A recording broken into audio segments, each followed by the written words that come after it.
Welcome to the Proteomics in Proximity podcast, where your co-hosts Dale Yuzuki, Cindy Lawley and Sarantis Chlamydas from Olink Proteomics talk about the intersection of proteomics with genomics for drug target discovery, the application of proteomics to reveal disease biomarkers, and current trends in using proteomics to unlock biological mechanisms. Here we have your hosts, Dale, Cindy and Sarantis. Hello everybody, I'm Sarantis and together today with Dale and Cindy for another episode of our great podcast, Proteins in Proximity. We are all very happy to have like a guest, Professor Jochen Schwenk.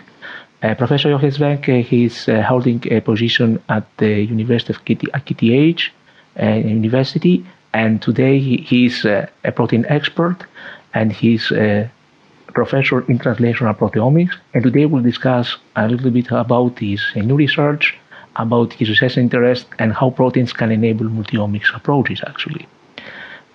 Jochen, thank you very much for joining our call today.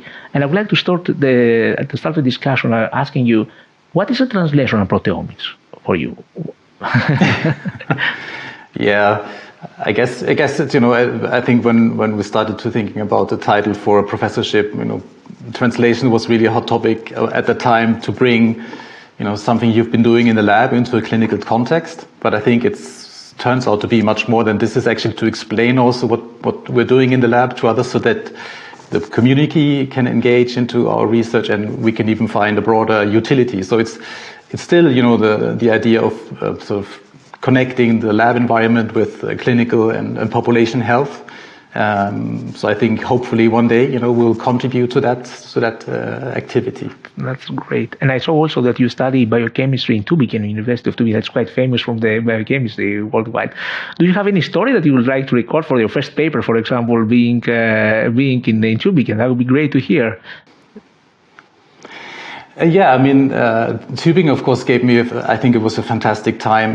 We were a very small number of students per semester. I had very close connection to the professors. I got a chance to go to Lindau to the Nobel laureate meeting there. And, it was really, I think, an inspirational time that's, sort of created a lot of curiosity about science. And then after that, I moved a little bit more into technology. So in the early 2000s, when I did my master and PhD, I worked with Luminex-based assays, which at that time was, really new.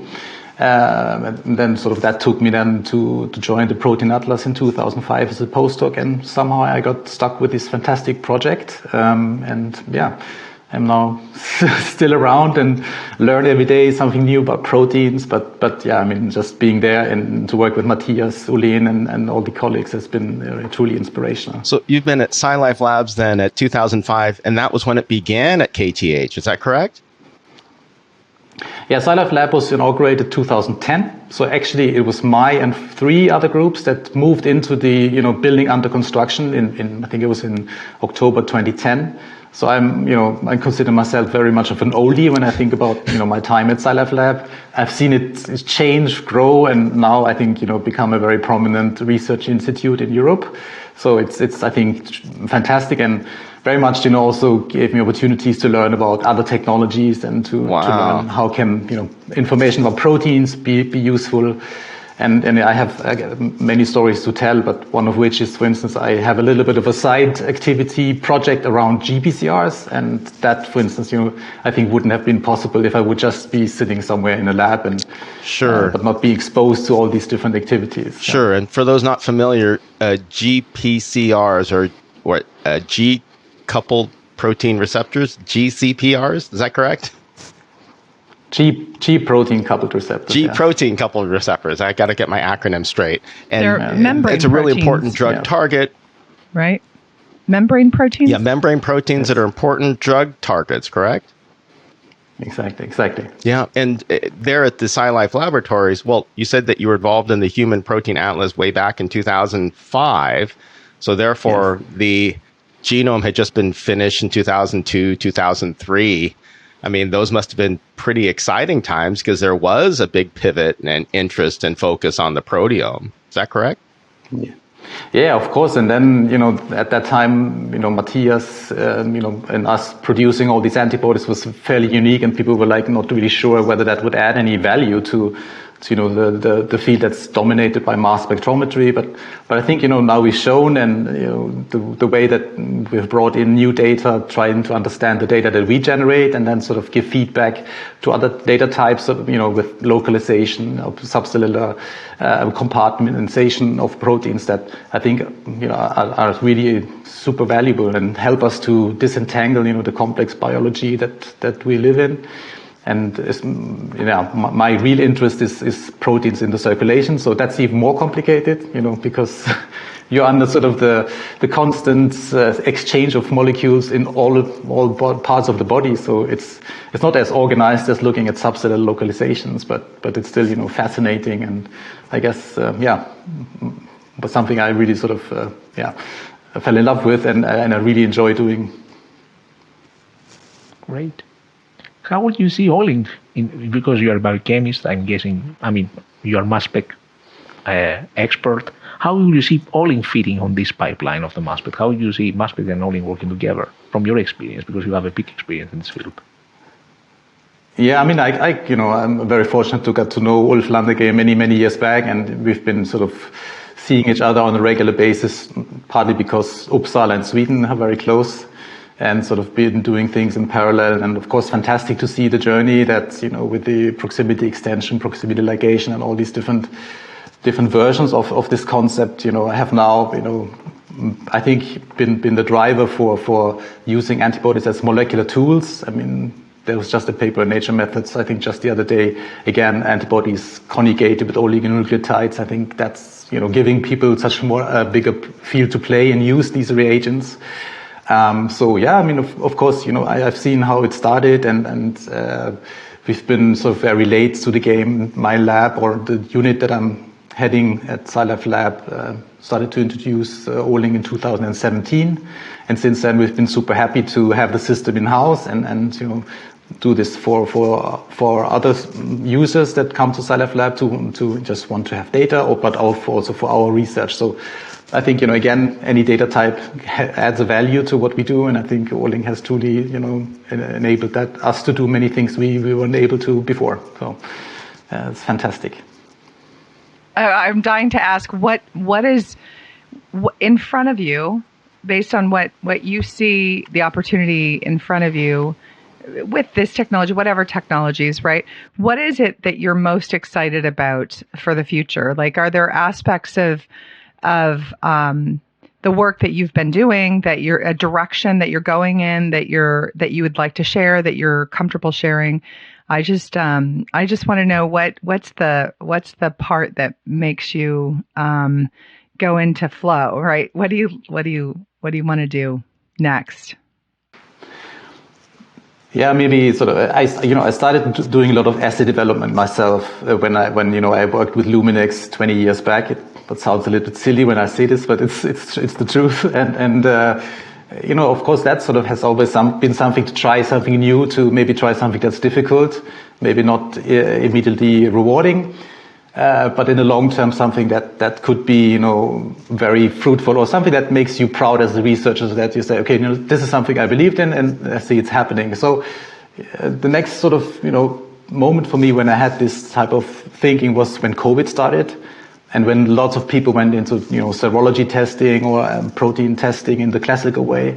When me and my colleagues at KTH, we said, let's try something different and use dried blood spots. Let's not ask people to come to the clinic. Let's send the devices back to them, to their homes, so they can collect bloods in their kitchen, in the sofa, wherever, and send then the samples back to us, to the lab, where we can do the research. So that, I think, really inspired a lot of new ways of doing this. When you think about, cutting costs, simplifying workflows, freeing the time of people in the clinic, but also to think about, doing health monitoring. I think people often ask me, what do I think is proteomics best used for? And I think it's monitoring. It's like looking at who you are and looking how you change. And I think, this combination, I think now is sort of shaping towards something I really am passionate about. And dried blood spots is a fantastic tool. It's more challenging than doing it the classical way. There's so much more to learn. and then maybe even go further. And when Sarantis and I talked about this a couple of weeks back, also to look at even smaller sample volumes, looking at other body fluids such as interstitial fluid. That could even tell us something extra that blood is not able to tell us. So we'd need a baseline to understand the reference of dried blood spots, right? To be making that comparison, right? Yes. Yeah, and so enabling in areas where we can't get a blood draw, a phlebotomist out to do a blood draw, right? I mean, I think that's going to be really important. Yeah, Dale. So if you can give us some background on dried blood spots, Jochen, I'd appreciate it, because my only familiarity with it was when I had my first child, and they did a heel prick, and then they went ahead and used the blood from that little lancet onto a particular card. Is there something special about the material they use for a dried blood spot? And what are the challenges as far as working with proteins in that context? Yeah, so I think let's say if you think from an analytical perspective and a precision perspective, the dried blood spots your kids donate, they are just put in a filter paper to do like a plus-minus test. So it's really a binary answer you're after. But if you really want to look at subtle changes in the human phenotype, I think then you need to make sure that the precision of the material you use in your system is there. So that you don't, normally when you have a dried blood spot, you get sort of a donut distribution of the red blood cells. So it really matters where you do the punch. So you want to avoid these type of things, especially if you want to do it at scale, if you want to do it consecutively. So I started to work with a local company that was founded by one of my colleagues at KTH. And they use a microfluidic, system to exactly collect 10 microliters. So just knowing that what you put into your system is 10 microliters. Of course, then there are different levels of hematocrit, there are different other things that you need to consider, but you at least eliminate some of the concerns that you have. So that I think is really the key. And of course, it's the simplicity of this procedure that you can assure it's easy for people to do, and they manage even though they may not be trained. I failed also when I did it the first times. But if you get used to it, the quality is really excellent. And I think there are also studies showing that more and more using other devices that are out there. So I think now you have a new material which is sort of similar to plasma, but it has some bonus. And the question is, how do you manage that bonus? Is it something that is a challenge? It's a burden that makes it difficult for you to be analytically precise, or does it open up opportunities that were not possible when you looked at the regular blood plasma samples? Because of, let's say, the hematopoietic cells that are still there, they may leak out something that could be really exciting. So it's this balance between things that I think... You can have a discussion a little bit about with other proteomics experts about the dry blood spots. There's always a question about how you control and normalize, because I don't know, from my experience, from what I have heard, that actually it's not easy to have always the same type of dry blood spots. I'm guessing that there's a lot of varieties, a lot of variation coming there. Would you have any idea how one can normalize this data in order to have longitudinal studies or studies that for different cohorts? Do you have any idea on that? That'd be great to hear, actually. Yeah, there are analytical concepts that you can think about to do precision. You probably, similar to other studies, try to find some housekeeping, markers, and we found some, for instance, that are related to skin. So the skin, when you do the lancet punching through your upper layers of the skin, these proteins will probably always be there. Mm-hmm. So trying to figure out what are the markers that are constant, and then again, what we talked about before, if you have a phenotype that is changing, then you can sort of do this resampling. You can learn from the resampling what are the constant constituents and what are those that are variable, what are those that are unreliable. And again, the more data you have, the easier it is to make that exercise, because you can rank things in a much more refined way. That's, also using housekeeping, kind of housekeeping proteins in a way, right? To normalize. That's pretty much the idea around. Yeah, exactly. And then of course, it's just also a matter of using different statistical models to do, normalization and things like this. whenever you have a variable sample source, I guess we have that also in plasma, different degrees of hemolysis, different fat content, different hydration states, they can influence so many things. So I think, just being on your toes when you look at the data and not get carried away too quickly is I think, something that's very helpful. But coming back again, and I'm sorry I monopolize the questions. Coming back again to see this question, what do you think there will be a new breakthrough? You'll be like going through new matrices, like interstitial fluid, for example. Do you think that new matrices will open new ways and new research areas, and you can learn a lot? What is your feeling about that, or what is your vision? Yeah, I think it's I think we should accept the concept that not all material will be informative for all studies we do, right? So I think if we find a niche that they are informative. So again, this study we did on interstitial fluid, we also detected, for instance, antibodies against SARS-CoV-2 in interstitial fluid. And then, of course, that is a proof of concept we did because we were curious. And we had material where we had plus minus as the phenotype. But imagine you're treating someone with melanoma with a biologics. How can you assure that the biologic actually reaches the area where it should act, right? And I think these things could, of course, be much more informative than looking at a blood sample where you say, yeah, it's in your system, but we don't know if it actually reached the point where it should be, doing the job. So again, these things, I think, open up new ways and trying these new methods of sample collection, and then, of course, having the perfect tool that analyzes these samples. And again, the fantastic low volume requirement of Olink has for us been, this is the perfect match, so we're super happy that we have a tool that we can test these ideas and we can demonstrate it's actually feasible.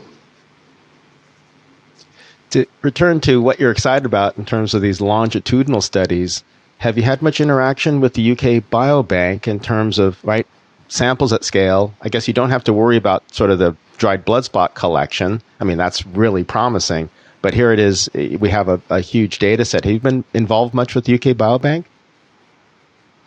Indirectly, yes. I mean, I've been talking to Chris Whelan and others, and of course, when Carsten Sure, Mark McCarthy, and I started to write this review in Nature Genetics a couple of years back, we thought of UK Biobank as the audience, So that was really, it's basically Mark McCarthy, who I consider my mentor. He was in Stockholm, and I talked to him and said, Mark, you're doing this fantastic work, and I think proteomics, like Carsten Sure has shown, is a perfect match with genetics.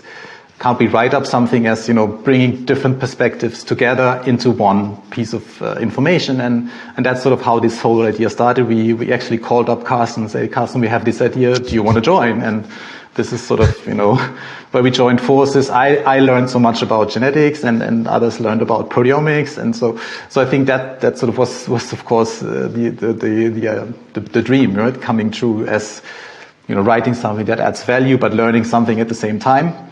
And then, of course, UK Biobank being as has been shown, a fantastic study now, being powered by all these new data that is coming out. But again, it's often a one-time point picture, but we want to create a movie of our lives, right? And the movie tells the story much better. And we than should probably just explain Mark McCarthy, although I don't think he needs an introduction. He's such a well-known figure in our world, certainly. But he's at Genentech, of course. But he's one of these geneticists that has crossed over into industry, and just anything he focuses on, I like to keep an eye on because it moves and shakes, right? He was at the International Congress of Human Genetics and so involved in the leadership talking about how to increase diversity in genetics. And I love that Nature Genetics paper. So I just wanted to say, Carsten, you, Mark, I mean, it's just such a pleasure to have you even talking about our technology. It's very, very exciting. Yeah, and I think, of course, we wanted to be as agnostic and fair as possible, because I think every technology has its pros and cons, and I think it's up to everyone to make a decision what is the best fit in the situation. Fair, absolutely. But they like I guess coming back to your question about longitudinal studies, which we've been also doing locally, led by Matthias Solén, and we've been working with Göran Bergström from the Scarpis cohort. Of course that is when it all sort of comes to life, right? When you see a signature, you can understand stability, you can understand, a person has had an infection, things go up, things go down, but someone loses weight, things change. So that's when the information actually becomes, clearer. And that's a fascinating thing, right? To be able to look at this real-time biology, right? I mean, I appreciate you talking about this review paper for the audience, right? The paper I believe you're talking about is Genetics Meets Proteomics, Perspective for Large Population-Based Studies. It was in Nature Review Genetics in January 2021. I'm trying to remember a different Carsten Sura review. I think you're talking about maybe one from 1990 or 2017 or 2019. At any rate, the ability to monitor real-time health, right, as people transition from a state of health to one of disease. I finished a book recently, The Age of Scientific Wellness, from Leroy Hood and Nathan Price, and it talked about these disease transitions, right, where if somebody's healthy, they don't have symptoms, but something's happening in the body. Something's happening with their metabolism. Something's happening with their metagenomics. Something's happening with their proteomics in the circulation. And that is just this fascinating thing, because you're talking about wellness, right? We need to be sampling well people. And I think, the UK Biobank gives this unique perspective. I'd like to hear, your perspective on that. Yeah, of course. I mean, UK Biobank offers, as far as I understood, a range of phenotypes. I assume, some involvement was in, selecting particular sort of disease groups and enriching them for those that are maybe more prevalent than others. But I mean, just to have that breadth is really amazing, because often you're limited to, certain sample collections. And, maybe I take open another bracket and take a little detour here. But, again, when you do this dried blood spot random sampling that we did, you include everyone, you don't include only the ones that are sick, and they only come when they're sick. So, okay, CRP, all the other friends, they're all already up, right? But so how do you get that, that cross-sectional, that true sort of population-based variance? And I think that's only possible in a coordinated way, like UK Biobank did, and there are other biobanks that, all of us in the US and others are trying to do similar things, that when you learn, this is the human variability with all the genetics, with lifestyle, with, social, economic factors influencing who you are on a molecular level. So, yeah, fantastic. And then having proteomics in that play is, of course, something I get particularly excited about. Super. I mean, and it's this combination, right? Oh, I'm sorry. Go ahead. I'm sorry, Dale. Go first. Oh, no, Sarantis. This is your show. Go right ahead, please. Okay, no, thank you. No, I'm talking about, you mentioned about proteomics, genomics, and disease. And there's a preprint with Anders Malestic now. It's recently came out, and they're going to be soon published. Fingers crossed, Jochen.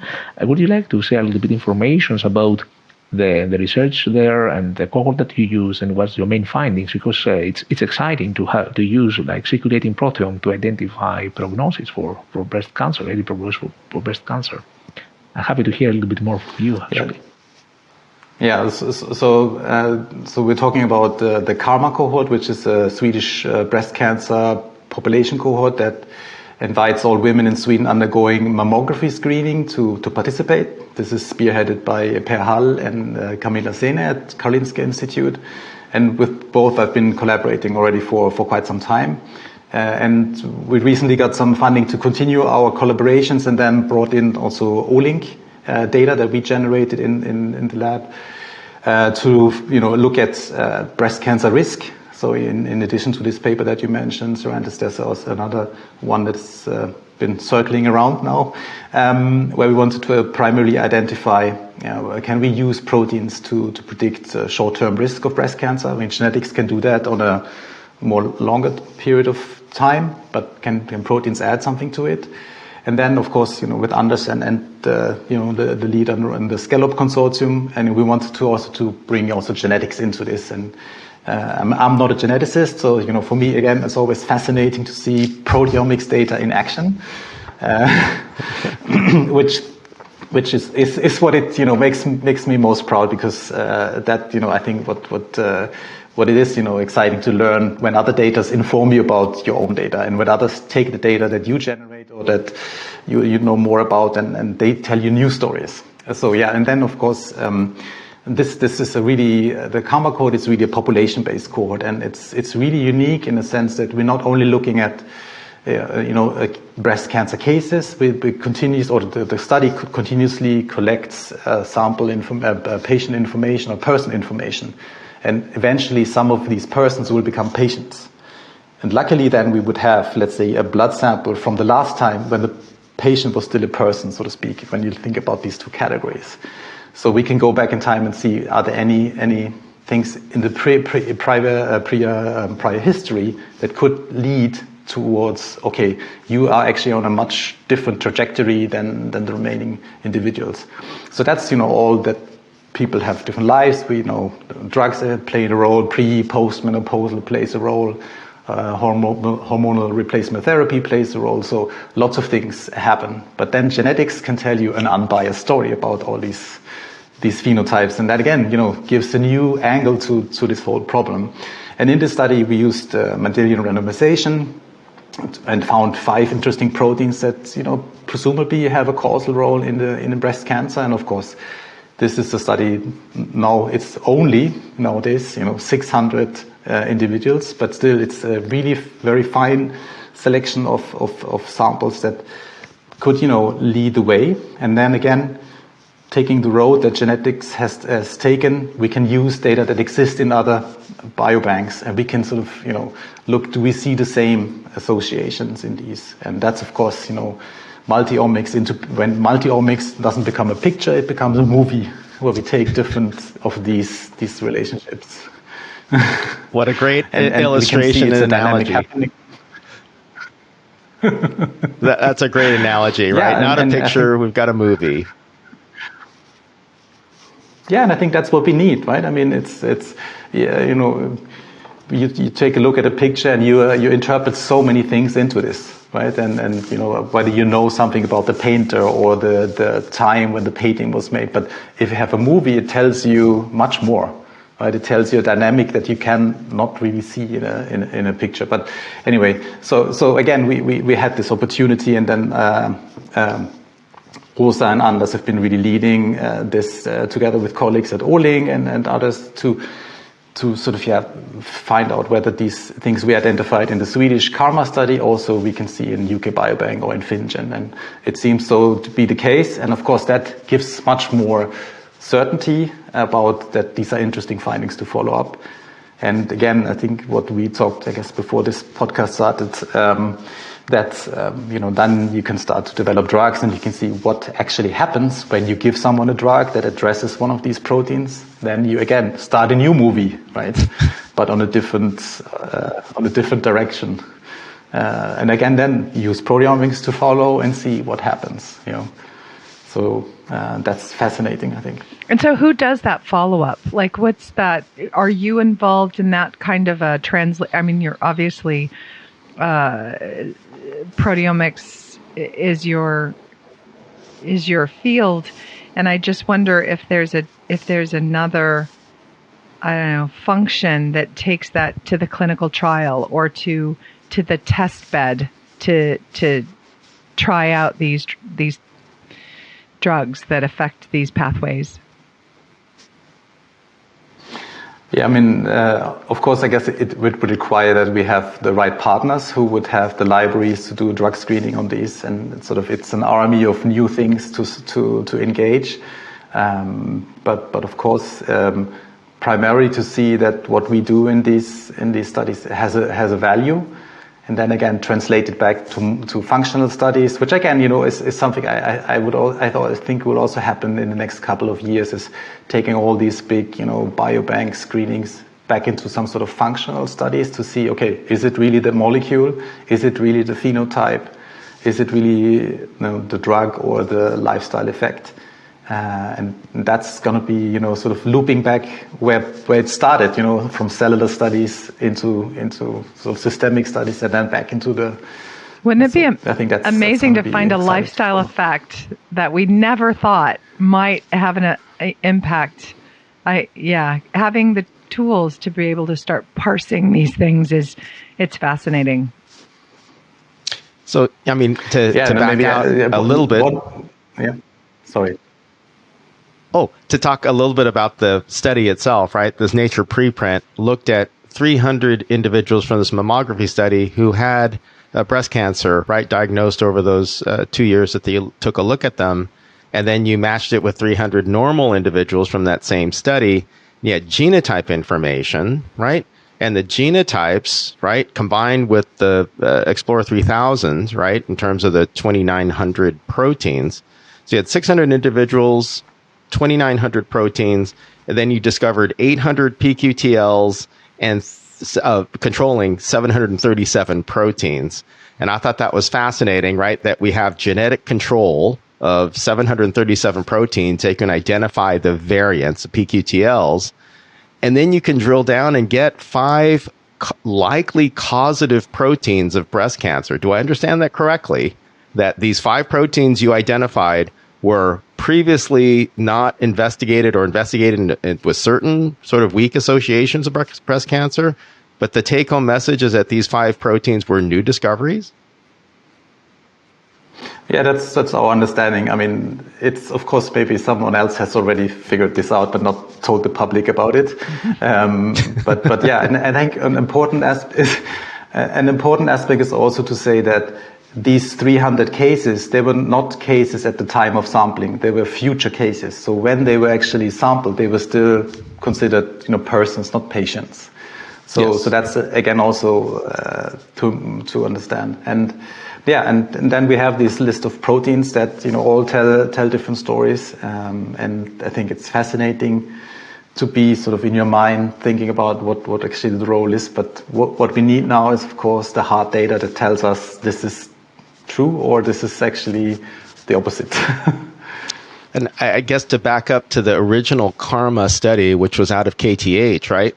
There were some 70,000 women who volunteered, right? In Karolinska. Yeah. Okay. 70,000 women, though, over a couple of years. Is that correct? I think about, right, the effort involved.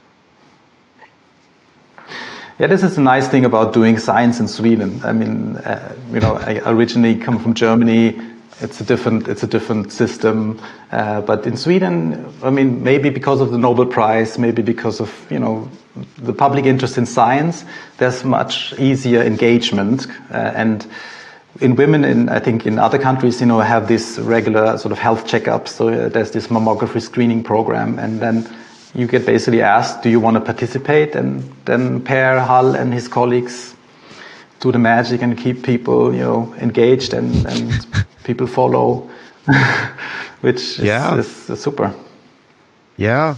And then you mentioned briefly, right, the power of replicating these results, because, that I think is an important dimension of this paper, in that it wasn't just a single finding in a particular population, right, that you were able to find, but you're actually able then to go back to, was it FinGen and the UK Biobank, and then look at, right, the genotypes, look at the protein levels, and then being able to actually show, yes, this connection holds up. I think that's pretty significant. Could you comment on that? Yeah, and I think that's, I think again, I mean, again, this is work spearheaded by Anders and Åsa, but again, what I see is, you have this let's say you create this currency, let's say the pQTLs, this is a currency you can go and you can pay in other countries or in other biobanks. You can use that currency to exchange information. And this is, I guess, what genetics has really enabled us to do. And now proteomics is learning how it can do this. We have different technologies. They may have different outcomes, different information. But again, you can anchor it on the genetics. You can use the pQTLs. You can do the use them as instruments in Mendelian randomization to exchange this information. And that's, amazing. Yeah, here it is. You're talking about empowering proteomics with genomics, right? Kind of turning it around instead of coming at, I come from a genomics background, so I think of it in terms of proteomics adding to the genomics. Here it is. You come from the proteomics background, and it's the genetics that is really enriching the findings. And I think that's great. Jochen, I have a basic question, and it's really basic. We mentioned that one of the factors could be like lifestyle, like environment, but also could be the hormones. Do you have, let's say, relatives like mother, sister, or twins that you can control in this cohort? I imagine there will be also some twins that you can, let's say, somehow discriminate and identify the genetic background versus the environment. This is the first part of my question. The second part is, for sure, you will check like post and pre-menopausal. Then, have you seen differences, and what's your feedback on that? What's your experience around this type of observations? Yeah, we have had previous, studies that we published using our own technologies that we used 5-10 years ago, where we specifically looked at, hormonal replacement therapy as one of the factors, which, to our surprise, had really a long-lasting effect on the women's proteome, which again, is really quite significant. And then, of course, that pre- and post-menopausal breast cancer, again, this is something I've been learning from my colleagues that I work with, is very different. Then, of course, you need to disentangle. So I'm sorry, I want to click back to what you just said about hormone replacement therapy having a lasting effect on the proteome. What do you mean by that? Meaning that it shifts the proteome. But what about the risk, the cancer risk, right? Because that certainly the women's health study here in the U.S. had led to some concerns around that. I'm just curious if that's part of the impact on the proteome, do you think, or maybe we don't know? What we found in this other study is that we had, a subset of women that really we could sort of see that previous use of hormones had a significant change in their proteome and also increased their future risk that they were developing breast cancer. So, of course, this really sort of showed, but it's a small subset of all the women that we tested. So, again, it's yes, but a great thing to follow up. Yeah. Oh, okay. Of course, what we still need to understand is what is the effect of taking hormones, and do you actually have, remodeling of some reproductive pathways that, constitutively do something, and if they get sort of, let's say, pushed off track, they will stay on that off-track path for a longer period of time, and then there will be feedback loops with, let's say, the liver and other organs to just try to adapt with the sort of external trigger. So that was sort of, part of our sort of understanding of the use of drugs. But it showed that taking medication has a quite substantial effect on your proteome. And we found it fascinating that it actually seemed to be, consistent over many years. A picture of real-time biology, the proteome, right? And, what we know about effects of certain treatments, what we know about effects of certain drugs, we're just scratching the surface, right? A number of our pharma partners and customers of Olink's, right, are finding out so much with just a limited set of proteins. They're not looking at the proteome. They might be looking at a panel, right, of 50 or 90 or what have you. But there's just so much to learn about the biology. Sarantis, you started to ask, I think you were down a path of a couple of questions. I was curious. Yeah, that's. I wanted to a little bit ask just really more philosophical question about if you have some, let's say, mother, sisters, some relatives, or if you have some twins that you can follow, right? And you can see the change comes from genetic background or comes from the proteomics background or combination or either. Do you have any experience on that? Have you seen some patterns around? I don't think we necessarily looked into this, but I've been working with another twin cohort from Sweden called Twin Gene, which the name says, has a quite clear focus on these aspects. No, not that I think in particular, but of course it's again what we pass on to our children is something that will be in the future helpful for them to know, and sort of maybe they will change their lives when they know, okay, I'm at a higher risk of a certain disease because both my parents passed away. I guess you see a lot of these breast cancer studies and effects in Iceland, I think, right? But not in these studies. I cannot recall that we actually specifically looked into this. Yeah, what was, I think, really interesting about this particular paper on breast cancer is that you looked into so many different kinds of connections, right, in terms of inherited risk, as well as, right, because, the title of this paper, Evaluation of Circulating Plasma Proteins in Breast Cancer, the Mendelian Randomization Analysis. You're actually looking at then the entire genetic backgrounds of unrelated individuals and just saying, right, what is elevating that particular risk? And understand these 5 proteins that were differentially regulated were basically lifetime exposures, right? That a person was exposed to a high level of protein throughout their whole life. And I think that's what makes this really fascinating, right? The proteomics being informed by the genetics controlling the levels of protein, and then saying these 5 proteins actually become drug targets, which I thought was just a fascinating realm. Before we wrap up, Jochen, would you like to make any final comments of either, I don't know, about, where we are, where we're going, working with Olink? Oh, I understand, right? We didn't even talk about a very famous postdoc, famous at Olink. Philippa came out of your lab. I don't know if you want to talk about what it was like working with her. She is, help me, Cindy, with her title. She's director. She's a superstar. She runs the field application scientist team within the European region, and she is absolutely magnificent. She's also helped lead our discussions around statistical analyses in the UK Biobank project. She's just such a magical human being to have at Olink. We're so lucky to have her, and she is a product launched out of out of your lab at some point. You had an impact on her trajectory. So yes, please, anything you have to say about her would be greatly appreciated. We had hoped we'd be able to have her on, but we weren't able to get her into the timing that we had going. No, I mean, all the success that she has now is because of her, her engagement, her knowledge, and her curiosity. But it was fantastic to work with her. She was with me about 1.5, 2 years. It was, inspirational and fun from the first to the last day. And I think, to see someone, leaving the lab and making such a wonderful career is fantastic. I guess if my contribution is that I showed her all these different tools that we had in the lab, including Olink and others, and we talked a lot about the different assays, the different concepts.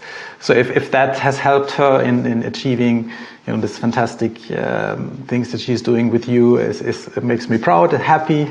I think she deserves it, and I wish, of course, her all the success. And anytime we see her, if we see each other on a video call, it's like this, good old friends.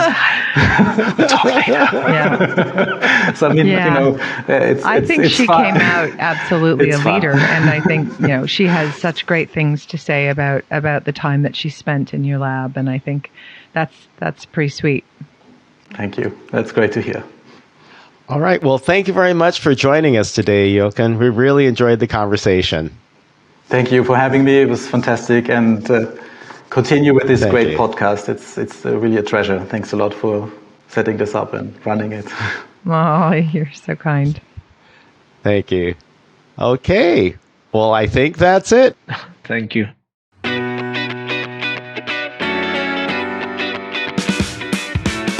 Thank you for listening to the Proteomics in Proximity podcast, brought to you by Olink Proteomics. To contact the hosts or for further information, simply email info@olink.com.